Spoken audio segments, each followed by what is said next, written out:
school department with this issue with the high-ranking administrator who was arrested when it was known or should have been known that he had a questionable history in Florida. What is your concern level there? What's your confidence level in the superintendent and the education commissioner as the state is overseeing that school department? Well, first, we'll follow the the legal issues with the individual who resigned, which was good to do. I'll be meeting with the commissioner later today and having a conversation with her directly about, specifically about what you're talking about. Is there any message that you would convey to her that you would convey to the public? First, I want to speak to her, but I think that we want to do what's in the best interest of the students in Providence. Do you think the superintendent should step down? Superintendent Peter, should he step down? I'm going to hold off on that comment until I do speak to the commissioner, and I'll do that. I'm doing that this afternoon. So on a different topic, after saying people can start going out without masks, what is your advice, what is your guidance to businesses? Can they require their employees to be vaccinated in order to work, or to wear masks, continue to wear masks while they work? And I'm going to flip that just one small piece. There was a hearing last night on Bill 6302, which would ban state and municipal governments or private employers from requiring people to be vaccinated. Is that a concept you would support, and if it came to your desk, what would you do with it? Well, I have said that I'm voluntarily on the vaccinations. There's not going to be many left that not be vaccinated, so we're going to continue to work on the vaccinations, and we can still consider it a volunteer option for people. As far as the masks go, I did say that there's going to be a transition here as people get more and more confidence about the federal guidance, which again was reassured on my call with the White House today, that we're safe if you're vaccinated, fully vaccinated. So we're going to use this as an opportunity to vaccinate more people. We're going to be talking to the business community as well about vaccinations. But if they still want to hold on to their mask policy in their business, they can. We're not going to make it a mandatory strategy on the vaccinations. We're going to rely on the people in the state of Rhode Island to do, to keep themselves safe and keep the community safe. What about the legislation that would ban government or an employer requiring vaccinations, or school, college? Well, again, private facilities can set their own rules, and they certainly can set their own guidance, and they can get their legal strategy. I've been on the record supporting the universities who would like to keep vaccination a requirement to come back on the campus. It's not different than what they require in terms of chickenpox vaccinations or those other vaccinations. So I support that. If they move on that, we're not going to mandate that. So yes, I don't support a bill like that, so I wouldn't be signing it. Governor, can you address when the State House will reopen to the public? Now that the mask mandate has been lifted. Please. Will this building, the State House, open to the public soon? Yeah, we'll have some form of,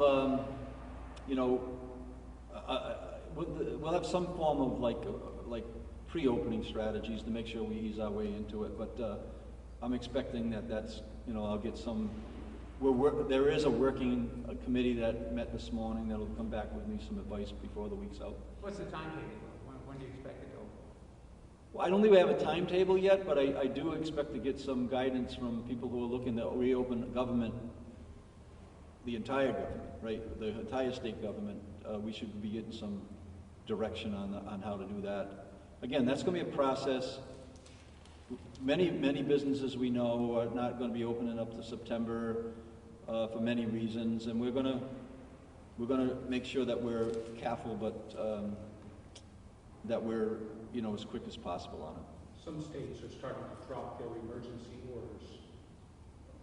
Any intention to do that here, and can you give a timetable for that?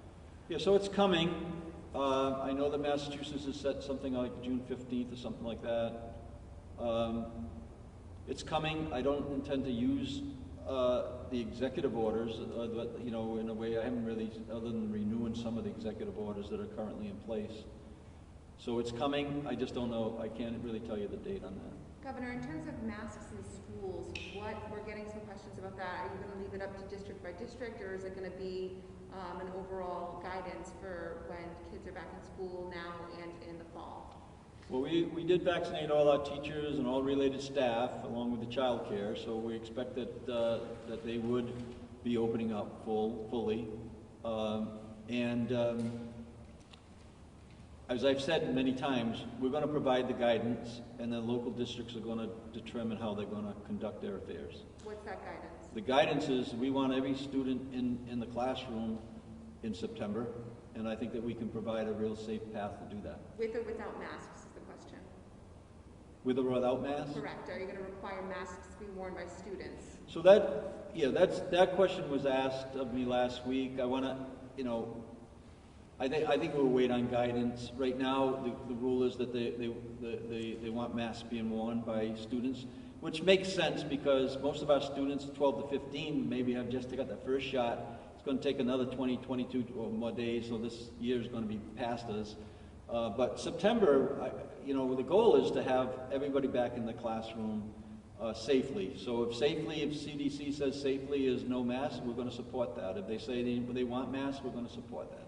Masks in youth sports and summer camps, things that are outdoors, what is your guidance for that, and what policy should youth sports leagues be setting? Yeah, so outdoor activities, we certainly have lightened up the masks issues. I respect that we'll have more guidelines on that as well very shortly. I know that's right now they are required to wear masks, right? Sabina, la pregunta es, tercero al gobernador sobre las escuelas en Providence. ¿Tú crees que debe renunciar el superintendente del pueblo? ¿Y qué mensaje le tiene a América? ¿Lo puede responder en inglés y en español? Okay. All right, so the question is the same question that was asked to the governor regarding the situation with the school department in Providence. As the governor said, he's going to be having a meeting with the commissioner, and we will learn more after that meeting. El gobernador nos acaba de decir que va a tener una reunión esta tarde con la comisionada Angélica Infantil, y después de esta reunión vamos a tener más información. Lieutenant Governor, do you have confidence in Superintendent Peters to continue leading the district? I have confidence in the decisions that the commissioner is making, so I'm waiting to hear what the conversation is going to be between the governor and the commissioner. So, and again, just like the governor said, at the end of the day, we want to make the decision that is the best, that is in the best interest of the students, of the children of Providence. Can you just give us a second there? Do you expect to talk to the commissioner today and then have an announcement for us later on today, or is this you're going to talk and then who knows, maybe people will say something? I expect to have a conversation with the commissioner today, and then from that I would expect that you'll know what we talked about. But again, I'm not going to really start talking about the things we're going to talk about until I provide that courtesy to the commissioner, right? Do you question the wisdom of hiring such a person with that kind of background? Yes. The teachers union is holding a media availability tomorrow. Are you having conversations with them as well about this issue? I'm not scheduled right now to meet with teachers, although I am meeting with Randy, so I'm suppose that's connected in with the teachers. I would expect that we'll be talking about that, about the Providence School Department and everything related to that. Do you know Randy well? I mean, I assume you guys have been different on charge. I think she knows me better than I know her. Will you have that conversation tomorrow with our school stuff? Yeah, actually Randy asked for the meeting, and I certainly will meet with anybody and talk about anything, especially when it has the best interest of the kids, and we certainly agree on that. All right, we certainly do agree on that, so I expect to have a lot of common ground with the president. Governor, what are your thoughts overall on the direction of the Providence schools right now under the leadership of the state, and given that report from Johns Hopkins a couple years ago on just how bad the schools are, this issue aside, or critics say this is just a microcosm of the management there. What are your thoughts on how it's going and how a role in it? Well, I think that COVID has had a lot to do with it, and nobody could predict that, right? So, that's been a very disruptive. to the efforts, and I think that's a very important piece to really understand. And as far as the outcomes in the schools, I mean, that's not new news to me. I've known that since we did studies 10, 12, 14 years ago. So I think that there's a lot of improvement that needs made in the Providence schools. I thought that the takeover there, or the step in, should have happened sooner than it did. And we don't really have a really clear picture of what that's going to look like until we get deep into a session where we actually have kids in the classroom, right? I attended a high school 2 weeks ago, could have 600 students in that school. There was 200 students in that school. So I don't think we jump to conclusions about anything that's happening right now in terms of outcomes in the schools until we actually are in school. And that's why we're fighting so hard, and I'm fighting so hard and lobbying so hard to get everybody in school, both in the K through 12 and also the universities in September, and we're going to try to make that happen. And the reward that we should have for all Rhode Islanders, again, I thank the people of Rhode Island for being so responsive to the vaccinations. This has put us in a spot where we can reopen our economy and reopen our schools. Providence is definitely on my radar screen, trust me. We got into mediation about 2 days after I was sworn in. I had already had a meeting with the union and a meeting with the commissioner and her staff leading up to that, and then I found out we were in the mediation. So we're keeping close tabs on what's happening in the mediation in terms of the contract, and we're going to continue to take a strong interest. That's why I'm meeting with the commissioner this afternoon. I'm not aware that you were meeting with Randy, so please fill in a couple of blanks. When were you meeting? You said he asked for the meeting. What is the subject of the meeting? What was the request? The request came, excuse me, go ahead. And I just have one more piece of this because I don't know if I'll get another chance, which is at the same time that there's a big headline and people are paying attention to it. Somebody was hired with messy history. To what extent is that distracting right now from the larger issues of the quality of education in Providence? Yeah, just like the COVID has been distracting, that hire has been distracting, obviously. I think everybody knows that's looking at it, including myself. So, but again, we should not be distracted from the purpose of why we're in why the schools are there. They're there to help educate kids at levels that far exceed where they're being educated right now, and we're going to need to do everything we can to do that. I was asked by, as I mentioned, I had reached out to the unions a day or two before I was sworn in, had a call with the union leadership that represents Providence, along with their attorney.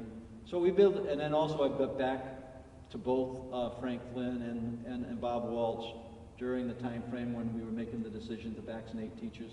And then we got back, so we've been, which I'm going to do, we're going to continue to talk to everybody, especially in the schools.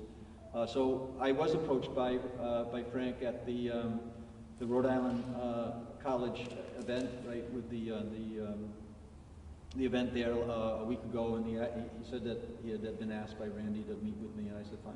So I think it's on my schedule sometime this week. I don't know, other than that, I don't know what the agenda is, but I'm sure it's about kids and educating kids. And the president? You kind of dropped that. Oh yeah, I don't know. I just know that he's going to be in the region. I know he's going to be in the region. I can tell you that if you ask me, I don't know.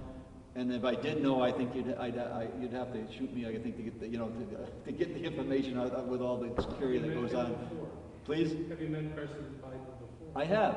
Yes, I have met him. I'm looking. If I get to meet with him, I'm happy to meet with him. I think I was probably the first elect in the state to support President Obama and Biden, and then also President Biden. I was probably the first elect to support President Biden. Ask if you were to meet with him tomorrow.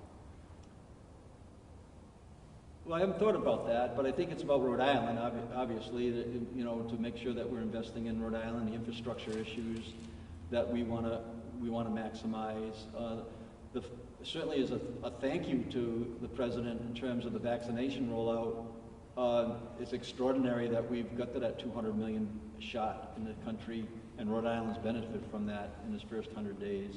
So it's first a thank you.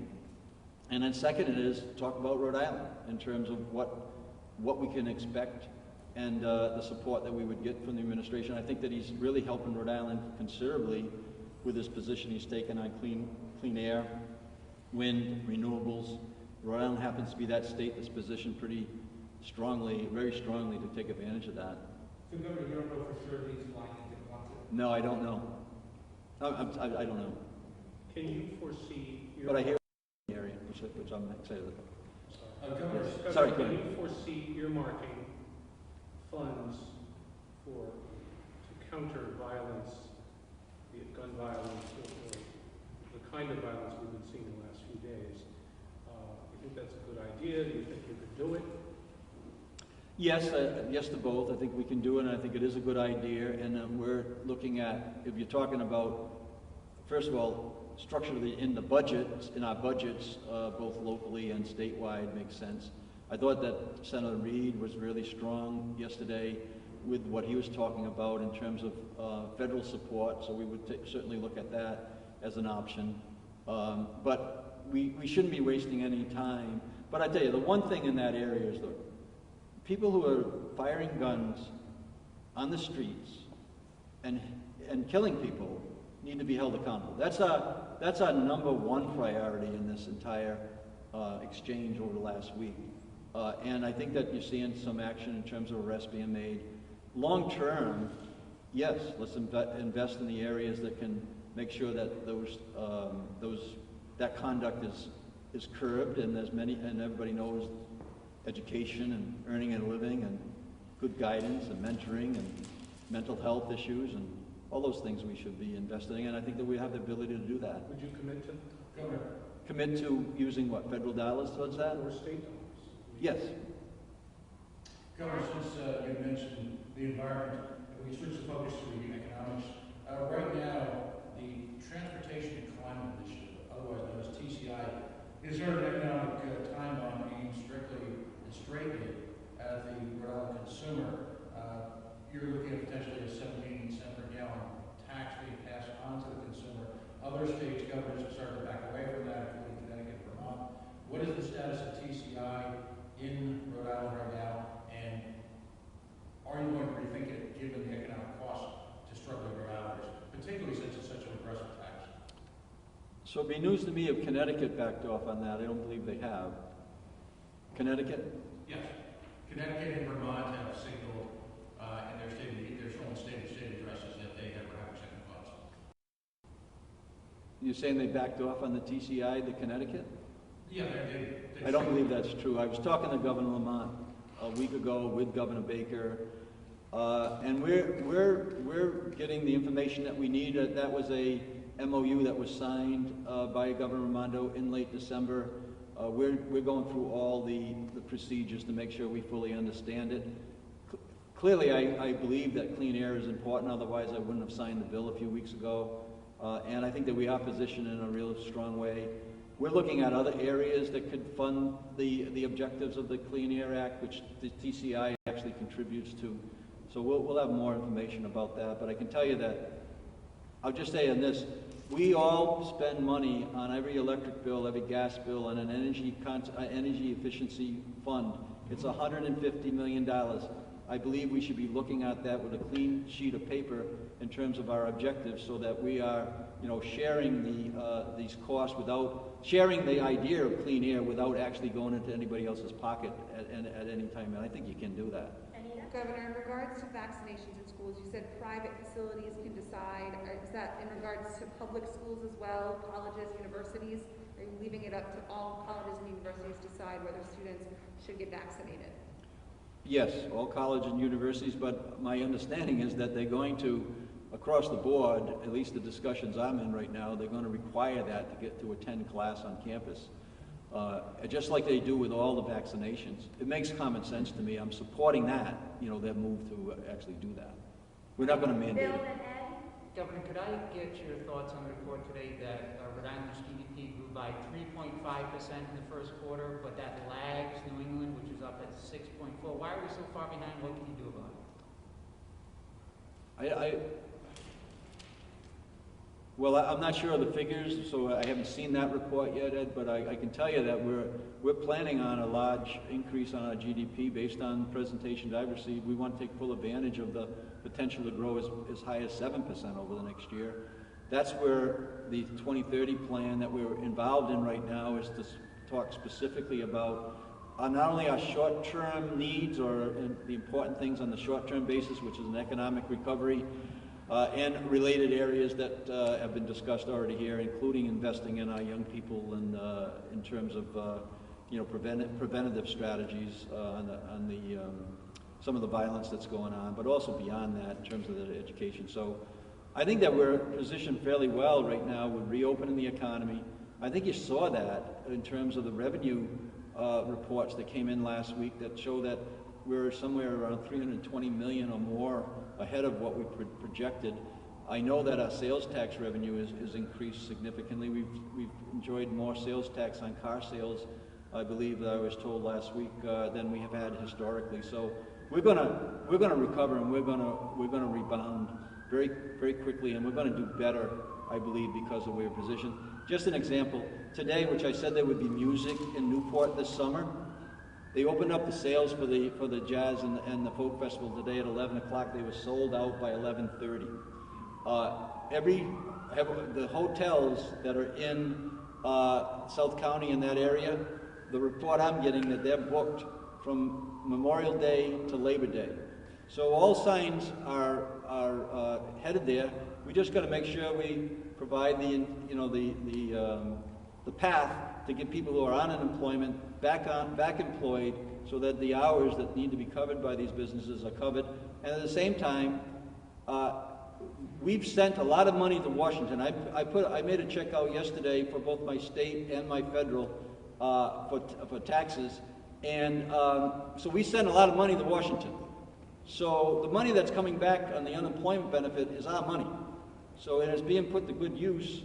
So $100 million, or close to $100 million a month is coming in on that $300. We need to protect that. That's a big part of our economic recovery. So I think everything considered, Ed, I think that, I'm not sure, I'll have to take a look at the figures and I can give you a better idea if you're saying that we're at 3.5 and the average of the New England states is at 6.5, you're saying? 6.4, yeah.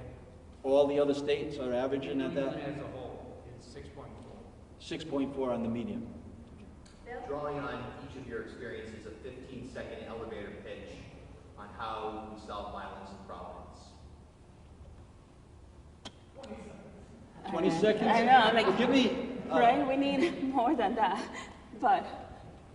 I think that, which I've said before, is that one is, this is not the time to separate community from our policing. We need to support our policing.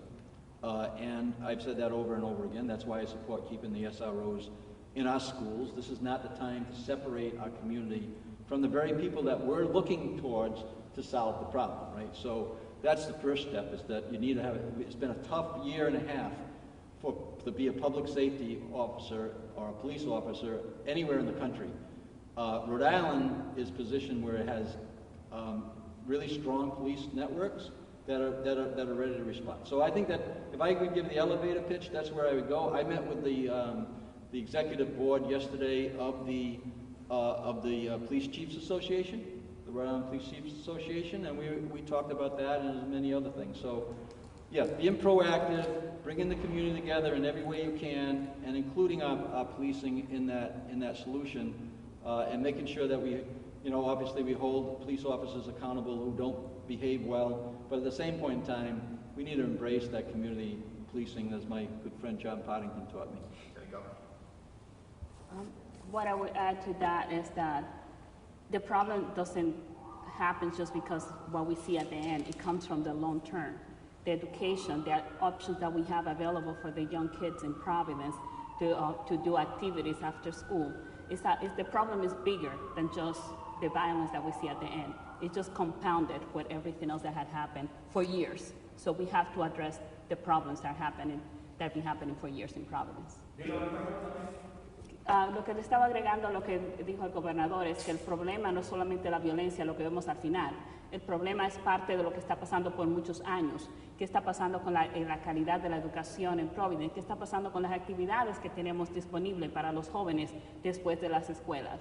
Así que tenemos que mirar el problema que está pasando desde hace muchos años y tenemos que prestarle atención a esas situaciones que crean lo que tenemos ahora como problema. Yeah, I'll put a quick, positive comment about the municipal education departments that I'm going to try to open up in every community in the state of Rhode Island. As that out-of-school time, education, very important, what the Lieutenant Governor said. So yes, we're already getting some pretty good positive feedback from communities right now about opening municipal education departments, as I did as a mayor in the town of Cumberland. It's the only one in the country. But we're teaching young kids how to read right now in that Office for Children and Youth Learning right now in the town of Cumberland. There's no reason that we can't be doing that broadly throughout the whole state of Rhode Island. And that's going to have a big positive impact on communities related to that issue and far more, right? Economic issues, civic engagement issues, that learning is the key. We had time for a couple Sorry. more. I know Kathy had a question she wanted to get in. And then Brian? Eleanor Slater from... Yes. Well, there I understand. From a couple of press conferences ago, I expected an announcement by the end of last week on an interim director, or permanent director, whatever. So the question is, where does that stand? How soon do you expect something? And is there anything else you can tell us about what's being done to improve the circumstances there? Yeah, so I expect something concretely by the end of the week. We're doing some background checks on a couple individuals right now to make sure that we don't make the mistake that they made in Providence, on the schools. So we're going a little slower than I would like, but we're going to make sure we get it right. And yes, and we'll, as I said before, my expectation was to have a plan on the Eleanor Slater and the Zambrano before the session ends, in terms of, the House and Senate session, because we need to make sure that the $64 million that I put in terms of facility improvements lives in the budget, and I think it's only fair to the General Assembly that we would provide them with a plan in terms of how that would happen. So short term, yes, some staffing. I'm hoping some replacement and some, as well as some, a plan that I think would be specific that we'll be rolling out before the end of the session, as I answered a few weeks back. Replacement? I'm sorry, I stuck out that word. Who are you replacing? We don't know yet, but I can tell you that there's problems there that pre-existed me a long time ago. And some of those problems are directly related to some of the decisions, some of the management that's been in place. So I'm not going to get into specifics on personnel, but I can tell you that anybody, people who are not trying to create creating some confusion there, which has happened just recently on the Medicaid issue, right? We talked about that in terms of whether we're going to be able to collect those dollars or not. We still believe we can, although that we've got a review team reviewing that very strongly right now. So yes, we expect to have some good hires, and where it's necessary, we expect to make adjustments in staffing. Brian, Pat? Governor, in relation to the federal funding from COVID, where does that process stand as to how you think that money is going to be spent? What's happened behind the scenes as to how that's going to get divvied up and where it's going to go? And what are some of the big ticket items you think that money can be used for? Well, it's a collaborative effort right now. I'm meeting with the Senate President and the Speaker on a weekly basis, and that discussion's going on. So we're talking about immediate needs and long-term needs, long-term strategies. So again, I would expect that would start to unfold well before the session's over. But that's one of the reasons we're having these community conversations, is to make sure that we're opening the discussion. But I think that the buckets that we're talking about, economic recovery is the need right now. So I'd expect that we would address some economic recovery strategy with those dollars before the end of the session. Some of the things that we're talking about, which are public, right? We're putting in all these discussions on public recently in terms of some of the options that are considered we will continue to make those decisions when it makes sense. But I would say economic recovery, I think coming out before the end of the session. Yeah, Go ahead. Just maybe tail onto that. Yeah. Community conversations that you're having. Do you know how many, how long you're going to last, how long you will continue to have them, and do you have each one mapped out? Do you have a subject for each one? Can we get a list? So we probably have about 10 of those sessions.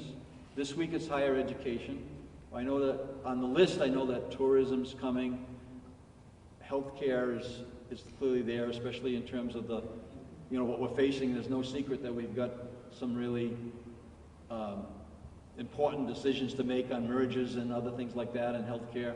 So those things would be in. Education, obviously, not only higher education, but also K through 12. And then we did the housing last week a little bit.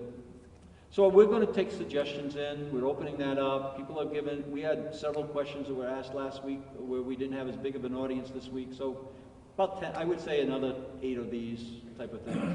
Yeah.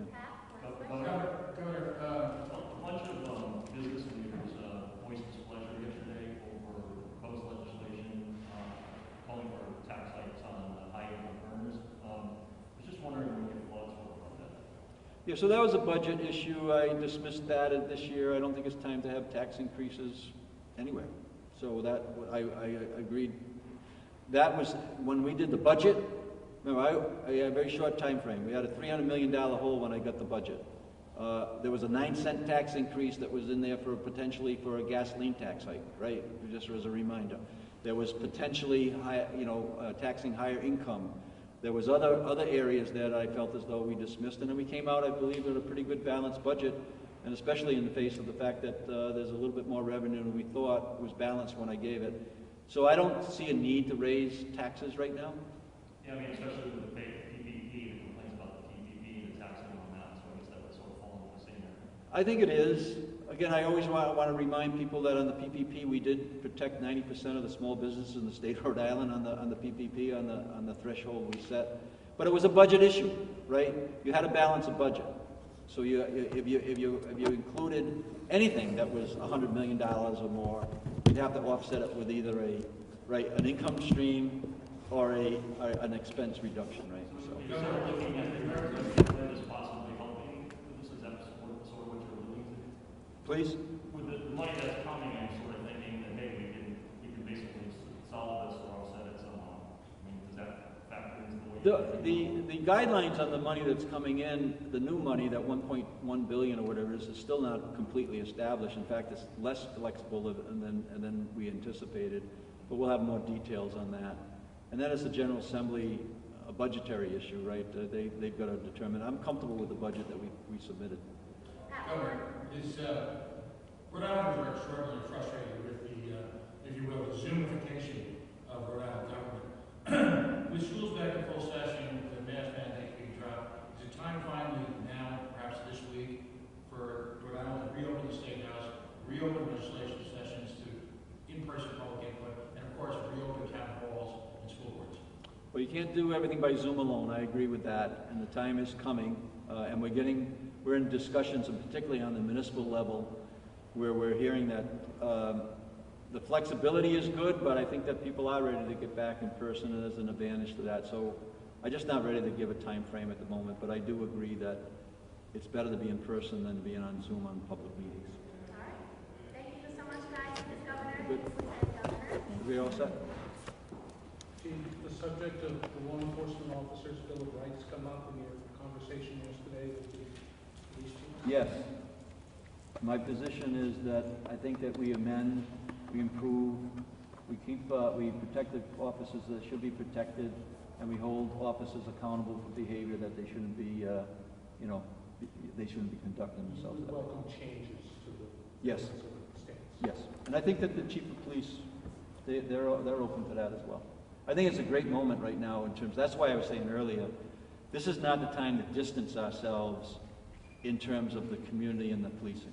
This is the time to bring it together in a way, because I think there's a great deal of room for improvement, and there's a certain level of interest to do that.